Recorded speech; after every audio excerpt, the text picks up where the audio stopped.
시대순 하나님 나라 관점으로 보는 성경 개관 제 47일차입니다. 열왕기하 24장 1절부터 4절, 예레미야 35장, 예레미야 23장 9절부터 40절, 예레미야 18장 18절부터 19장 20장, 열왕기하 24장 5절부터 9절, 예레미야 22장 18절부터 30절, 예레미야 13장 15절부터 27절, 열왕기하 24장 10절부터 17절, 역대하 36장 5절부터 10절, 예레미야 24장, 그리고 다니엘 1, 2, 3, 4장입니다.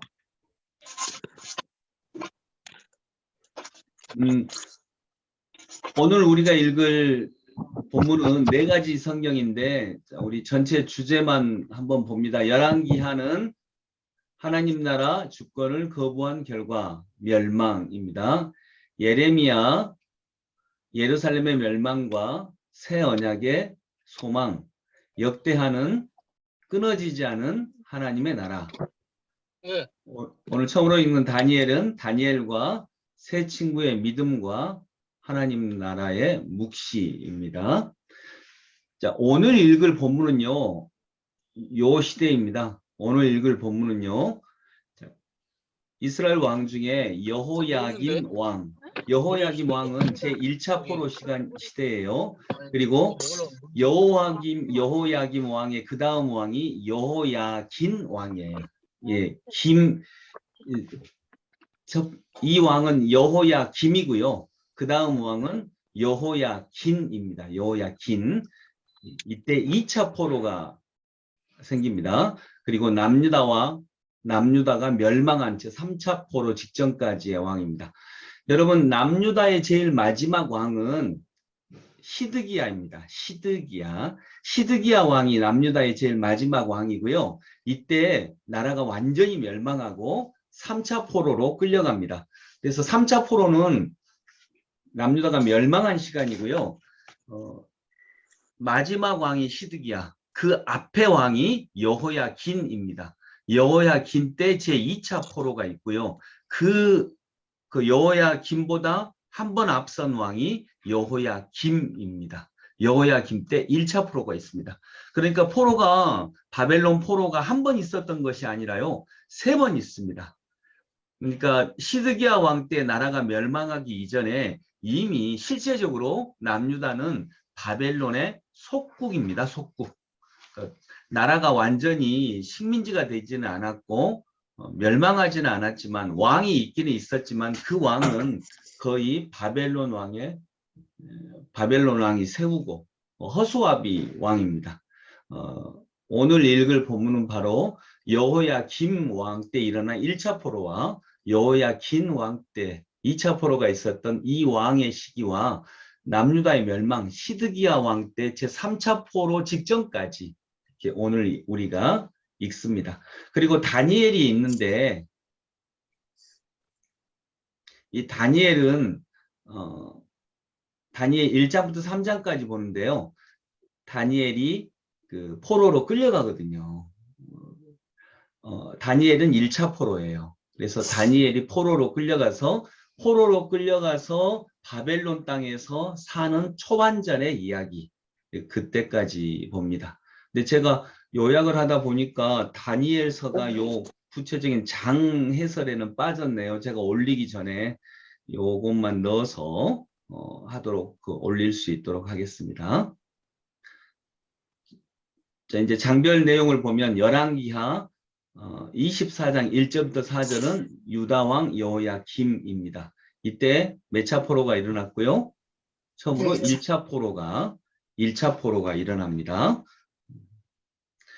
예레미야 35장은 경건한 삶을 산 레갑 족속의 이야기. 나라가 멸망하고 모두 다 타락한 이런 시기에도 레갑 족속이라고 하는 이 족속은 정결하게 자기의 신앙을 지켰던 이야기를 모범처럼 이렇게 들려줍니다. 23장 9절부터 40절은 거짓 선지자들에게 질책하는 예레미야 이야기가 나옵니다. 18장 18절부터 23절은 예레미야를 죽이려 하는 유다 사람들. 예레미야가 거짓 선지자나 잘못된 지도자들에게 올곧게 하나님의 말씀을 전하니까 듣기 싫죠. 그래서 예레미야를 죽이려 하는 유다 사람들, 지도자들이 생깁니다. 19장은 깨진 항아리 비유. 그래서 유다를 항아리처럼 깨트리겠다. 이런 말씀입니다. 항아리를 한번 깨트려 버리면 너희들은 도저히 다시 회복되지 못할 것이다. 이런 내용입니다. 20장 예레미야와 제사장 바수울의 충돌입니다.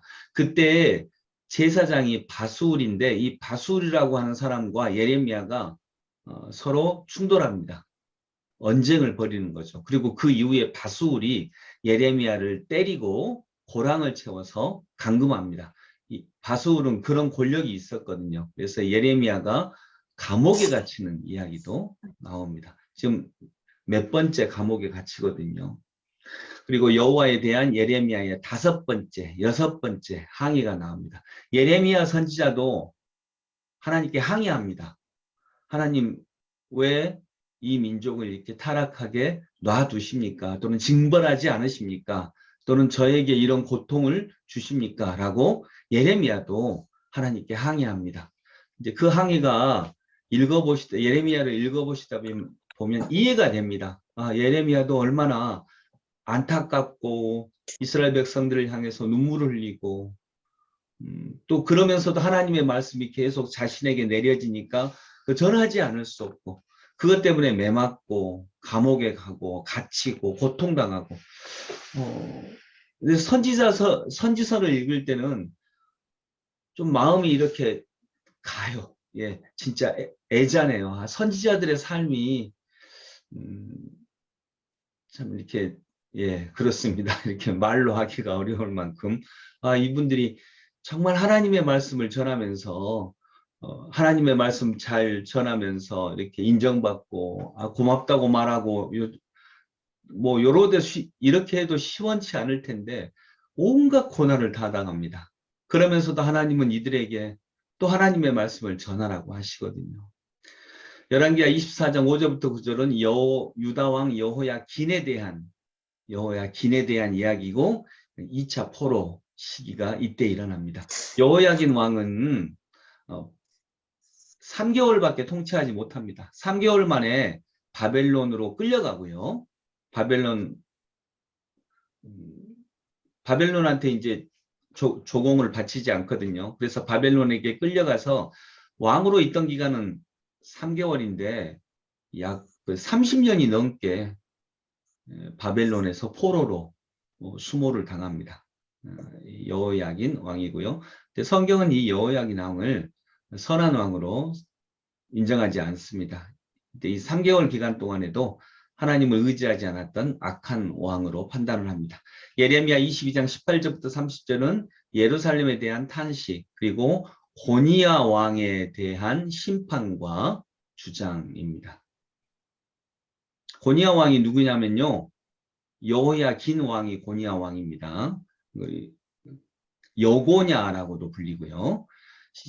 예레미야 13장 15절부터 27절은 교만에 대한 경고. 열왕기하 24장 10절부터 17절 유다 왕 여호야긴 이제 2차 포로가 있었던 그 왕에 대한 다시 다른 2차 포로의 이야기입니다. 역대기하 36장 5절부터 10절 유다 왕 여호야김, 유다 왕 여호야긴, 여고냐라고도 불립니다. 그리고 예레미야 24장 무화과 두 바구니 상징이 나옵니다. 좋은 무화과와 나쁜 무화과가 나오죠. 이 얘기는 조금 이따 나올 겁니다. 자, 큰 흐름을 보면 어쨌든 오늘 우리가 읽을 본문은요. 바벨론 포로가 몇 차에 걸쳐서 일어났다고요? 3차. 예, 3차에 걸쳐서 일어납니다. 1차 포로로 끌려갔던 사람 중에 제일 유명한 사람이 누구예요? 다니엘입니다. 자, 2차 포로로 끌려간 사람 중에 우리가 기억할 수 있는 제일 유명한 사람이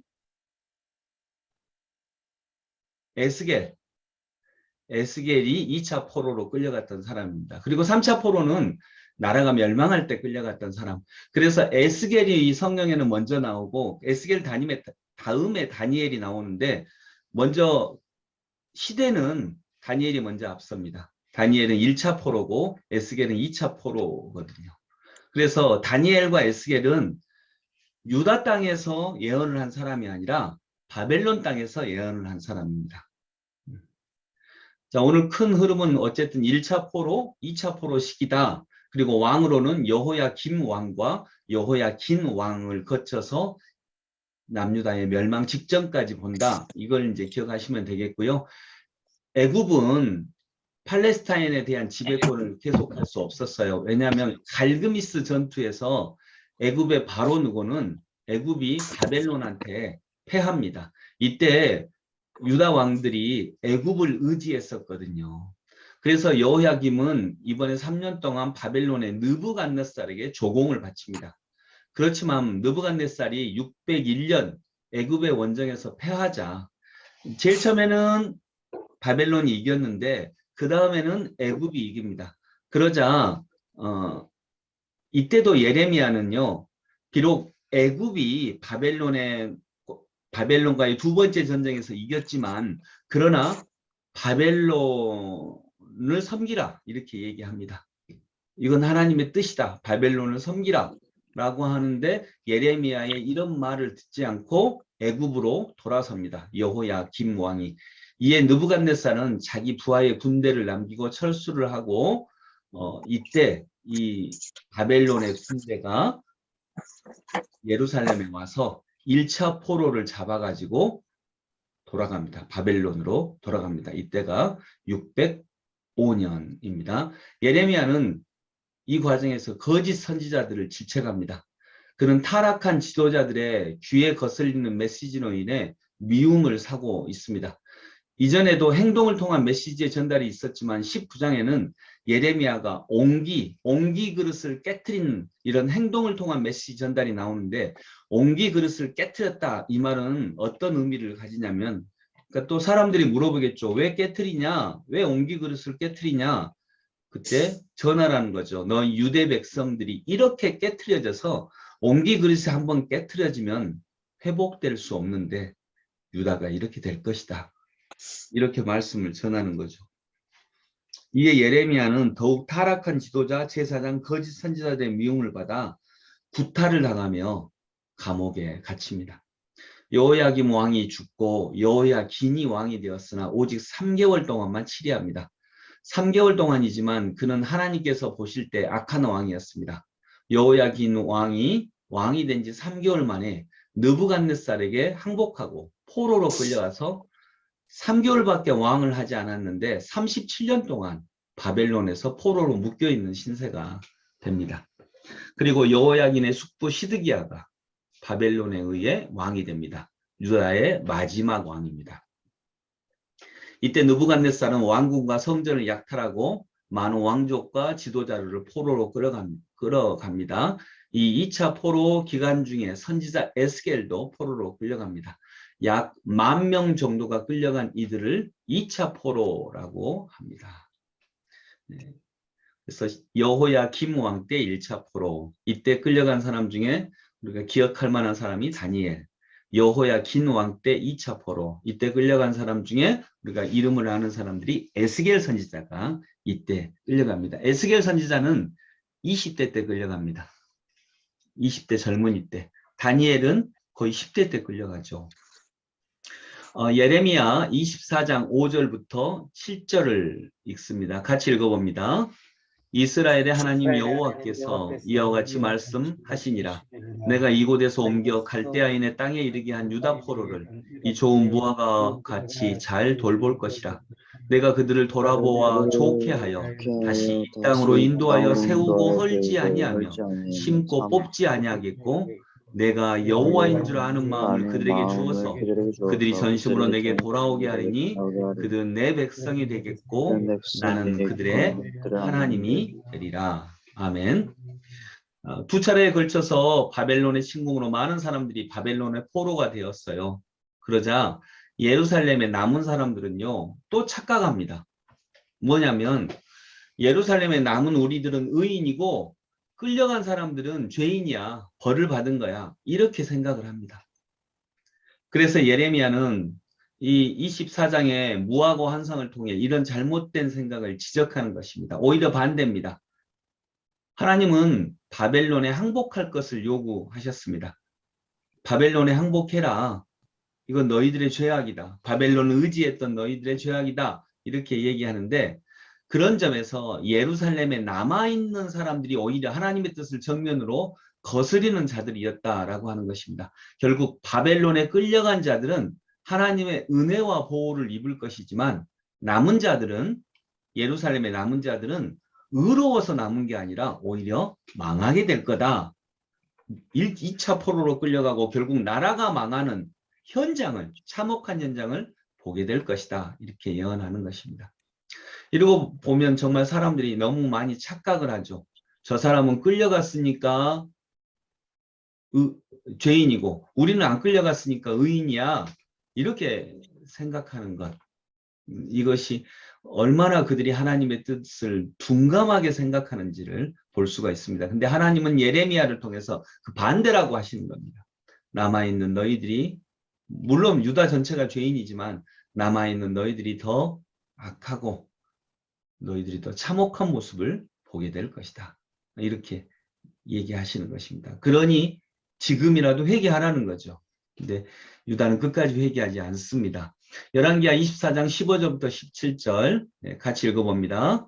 그가 여호야긴을 바벨론으로 사로잡아 가고 왕의 어머니와 왕의 아내들과 내시들과 나라의 권세 있는 자도 예루살렘에서 바벨론으로 사로잡아 가고 또 용사 7,000명과 장인과 대장장이 1,000명 곧 용감하여 싸움을 할 만한 모든 자들을 바벨론 왕이 바벨론으로 사로잡아 가고 바벨론 왕이 또 여호야긴의 숙부 mat다니아를 대신하여 왕으로 삼고 그의 이름을 고쳐 시드기야라 하였더라.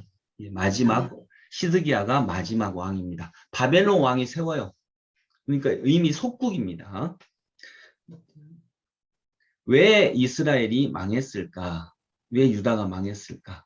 하나님은 이스라엘을 자기 백성으로 삼으셨습니다. 그들을 통해 하나님의 영광을 나타내시기 위해서인데요. 그런데 이스라엘은 이방 나라를 그래서 의지해서는 안 됩니다.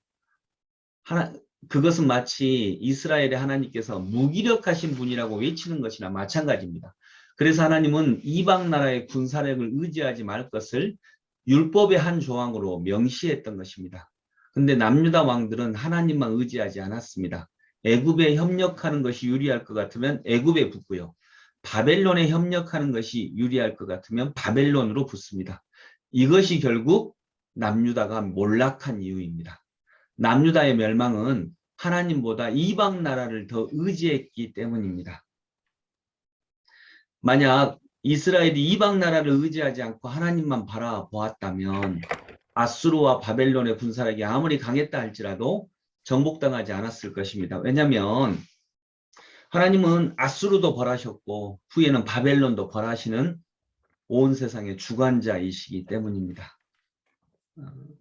그래서 오늘 이 열왕기하 24장은 이스라엘이 왜 망했는지를 살펴볼 수 있는 그런 장입니다.